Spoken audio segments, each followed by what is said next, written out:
दोस्तों, आज के 24 क्वेश्चन में आपका हार्दिक स्वागत है। चलो शुरुआत करते हैं। आईपीपी बैंक चूज में प्रश्न संख्या 1। इंडिया पोस्ट पेमेंट्स बैंक की उत्पाद सेवाएं हैं। तो इंडिया पोस्ट पेमेंट्स बैंक की उत्पाद सेवाएं कितने प्रकार की हैं? तो 2 प्रकार की हैं, बचत खाता और चालू खाता। तो आगे चलते हैं। प्रश्न संख्या 2। इंडिया पोस्ट पेमेंट्स बैंक में बचत खाते का प्रकार, यानी आईपीपी में जो बचत खाता है उसके प्रकार कितने हैं? तो 3 प्रकार के हैं बचत खाते, यानी सेविंग अकाउंट। पहला है डिजिटल सेविंग अकाउंट, दूसरा है रेगुलर सेविंग अकाउंट, तीसरा है बेसिक सेविंग अकाउंट। तीसरा क्वेश्चन है प्रश्न संख्या 3। इंडिया पोस्ट पेमेंट्स बैंक में डिजिटल खाता खोलने की उम्र क्या है? तो दोस्तों, उम्र है 18 वर्ष। प्रश्न संख्या 4। क्या इंडिया पोस्ट पेमेंट्स बैंक यानी इंडिया पोस्ट बैंक में डिजिटल खाता खुला हुआ है तो व्यक्ति को कितने समय में केवाईसी करना अनिवार्य है? तो 12 महीने के अंदर अंदर उसको केवाईसी करना अनिवार्य है। प्रश्न संख्या 5। क्या डिजिटल बचत खाता जो आईपीपी में होता है वो पोस्टा से जोड़ा जा सकता है? नहीं, कभी नहीं जोड़ा जाता। प्रश्न संख्या 6। इंडिया पोस्ट पेमेंट्स बैंक के डिजिटल बचत खाते में ब्याज दर क्या है? तो उसमें दोस्तों 2% है ब्याज दर। प्रश्न संख्या 7। इंडिया पोस्ट पेमेंट्स बैंक के एसबी खाते में 1 लाख से ऊपर ब्याज दर क्या है? तो 1 लाख से ऊपर ब्याज दर है ₹2.25, यानी 2.25%। प्रश्न संख्या 8। इंडिया पोस्ट पेमेंट्स बैंक की सेवाएं कितनी प्रकार की हैं?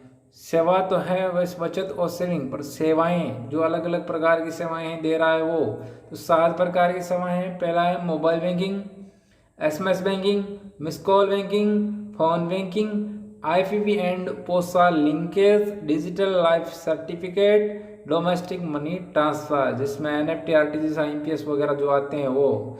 प्रश्न संख्या 9। क्या वर्तमान में इंडिया पोस्ट पेमेंट्स बैंक में चेक जमा किया जा सकता है? जमा नहीं होता सर। प्रश्न संख्या 10। इंडिया पोस्ट पेमेंट्स बैंक में फोन बैंकिंग सेवाओं के लिए कितनी भाषाओं में उपलब्ध है? फोन बैंकिंग सेवाओं के लिए कितनी भाषाओं में उपलब्ध है? तो 13 भाषाओं में है। आईवीआर के माध्यम से उसका ट्रांसलेट करके और सेवाएं दी जा रही है। प्रश्न संख्या 11।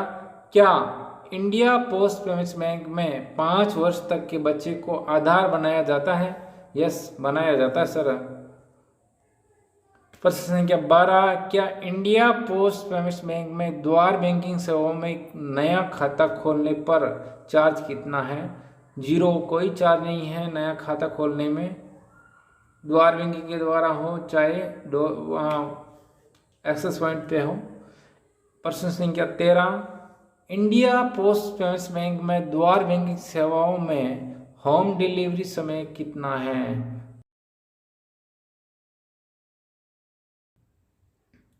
द्वार बैंकिंग सेवा देने जा रहे हैं एंड यूज़र जो पोस्टमैन हो या जीडीएस हो, कोई भी हो, वो 11 बजे से लेकर 4 बजे तक होम डिलीवरी की सुविधा देता है। प्रश्न संख्या 14। इंडिया पोस्ट पेमेंट्स बैंक में द्वार बैंकिंग सेवाओं में कितने रुपए का चार्ज लगता है? तो 20 रुपये प्लस जीएसटी लगता है।